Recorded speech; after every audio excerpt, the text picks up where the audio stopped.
Welcome back to the Deep Dive. Today we are boarding the ferry to Islay, Scotland's most famous whiskey island, a place known for, that roaring peat smoke, that medicinal character, that maritime intensity. But we're not visiting the century-old giants today. We're focusing on a relative newcomer that has, it's really rewritten the rules. Kilchoman. It's a really compelling story. When Anthony and Kathy Wills founded Kilchoman back in 2005, they were the first new distillery on Islay in over 124 years. Wow.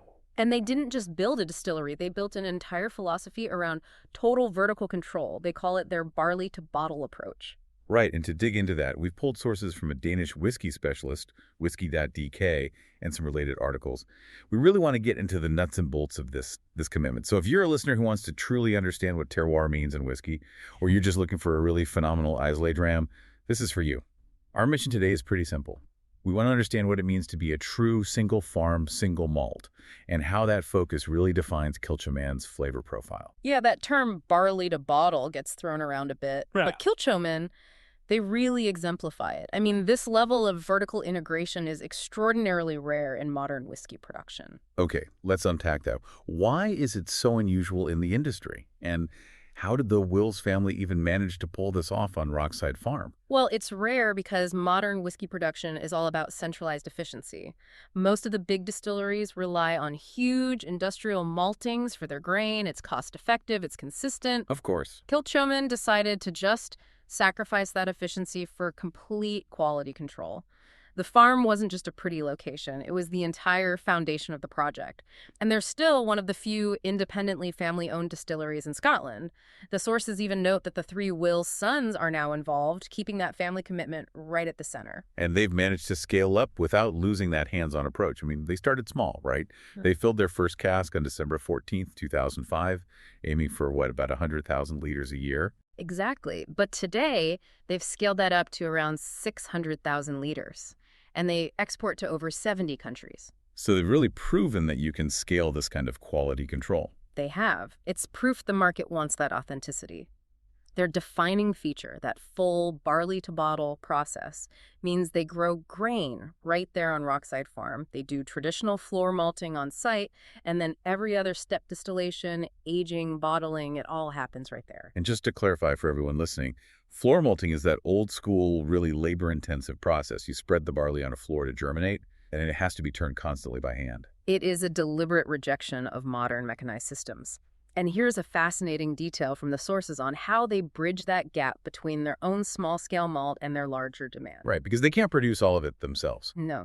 So even when they buy extra malt from the famous Port Ellen maltings, which is the huge hub most Islay producers use, Kilchoman keeps control over the terroir.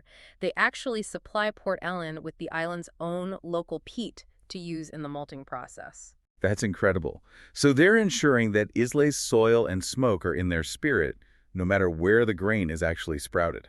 Relentlessly. They're controlling the raw materials, not just taking what the market gives them. A brilliant move. And that kind of thinking, right from the start, paved the way for their success.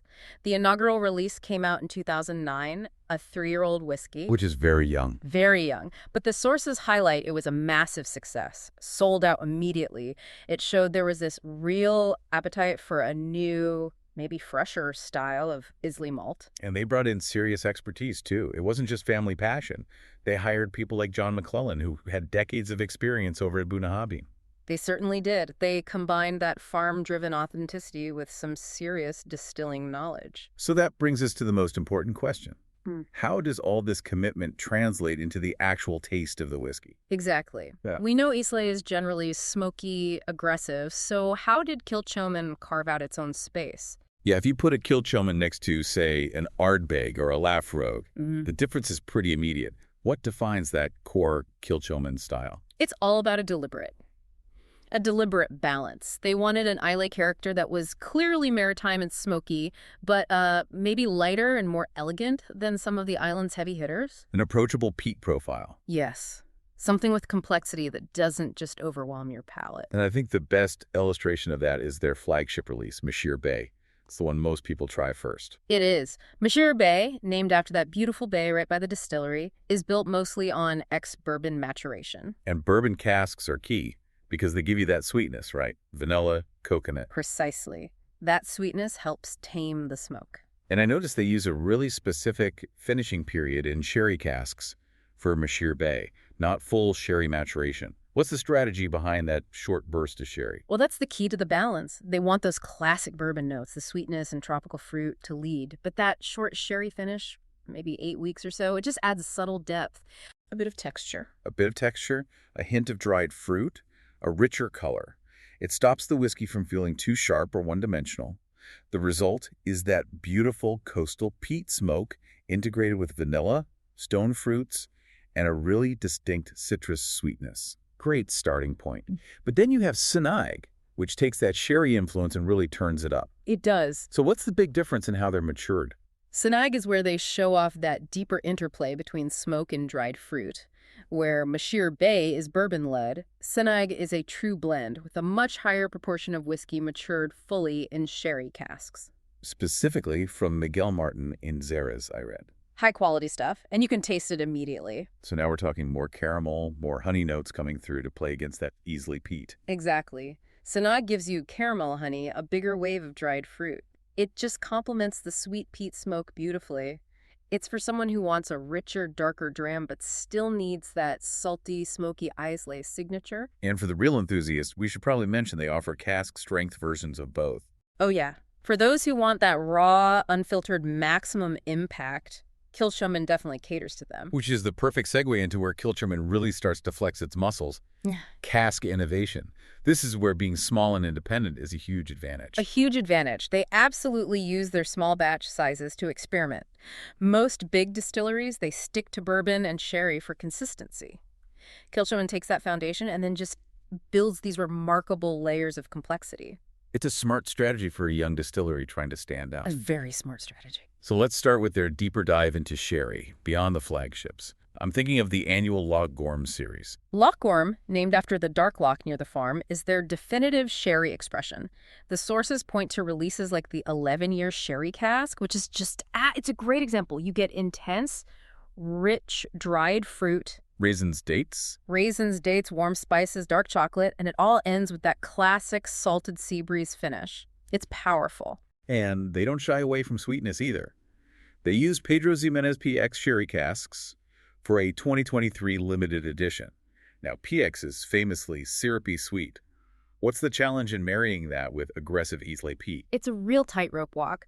PX casks are so active, they impart flavor incredibly quickly. You have to monitor it so carefully, or the intense sugar will just completely suffocate the smoke and the fruity notes of the spirit itself. So it's a strategic way to get deep color and complex sweetness much faster. Exactly. It helps them create profiles that taste older, even with a relatively young whiskey. And they get just as adventurous outside of sherry with other wine finishes. This is where it gets really interesting for me. Take the port cask matured editions. Port casks bring in this luscious red fruit sweetness and incredible depth. Notes of cherry, blackberry. It just wraps around the smoke and makes it feel warmer, fuller. But for a really surprising Islay, you have to look at the Sauternes cask matured releases. Sauternes, that sweet white wine, I can only imagine the complexity. Oh, it's remarkably complex. The Sauternes cask adds these creamy, almost buttery aromas alongside ripe fruits, and it holds up against the peat. On the palate, you get these tropical, candied fruits, caramel, grilled pineapple, and this lovely ginger warmth on the finish. It's so far from what you'd call a traditional Islay profile. Completely. And they've used Portuguese red wine barrels, too, in the Casada releases. It's clear that while the Barley-to-Bottle philosophy grounds them, their cask program is what lets them constantly innovate. Which brings us, I think, to the pinnacle of that commitment. Yeah. The 100% Islay series. Yes.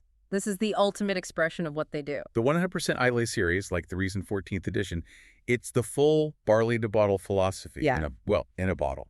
Let's make sure the listener really gets the distinction here because it's so important. Right. For this specific series, every single aspect, growing the barley on Rockside Farm, the floor malting, distillation, aging, bottling, it all happens exclusively at Kilchoman. No imported grain whatsoever. None.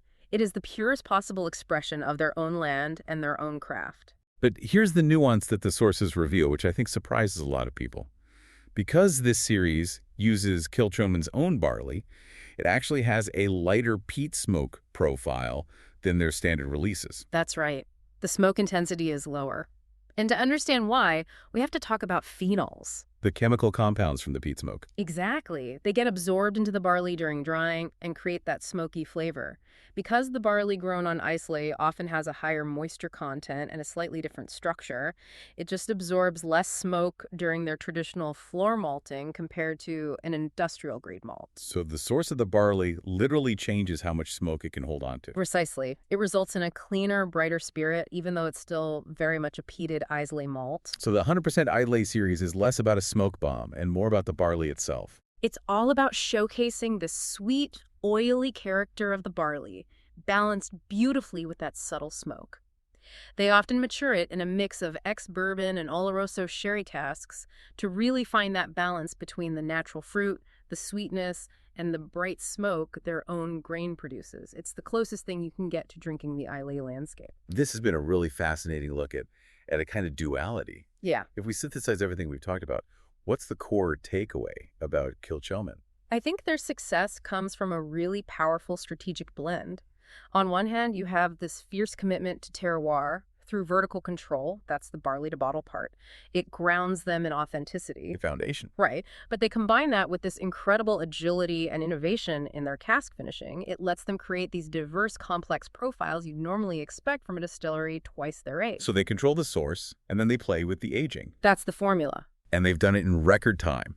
From that first cask in 2005 to the inaugural release in 2009, and now, not even 2 decades later, they're bottling their oldest global release at 16 years old. That is remarkable speed. It truly is. But let me leave you with one final thought, something to ponder. It builds on this idea of authenticity. Okay. We established that the 100% Islay series defines authenticity by controlling the barley, which gives it that lighter smoke profile. Right. They control the grain. Now, Islay peat is what defines the region globally, that intense maritime medicinal flavor. What if Kilchoman, instead of relying on any external supply, committed to using 100% localized Islay peat as the fuel for all their standard production? So not just controlling the grain, but controlling the fuel for the fire. Exactly. How might that commitment to the island's unique, smoky terroir dramatically shift their renowned balanced flavor profile? It's the difference between controlling the farm and controlling the fire itself. A reminder that every single variable, from the field to the flame, can change everything in the glass. Thank you for joining us on this deep dive into how family tradition and modern craft can redefine an island legend. We hope you're leaving with a richer understanding of what it really means to go barley to bottle. We'll see you next time.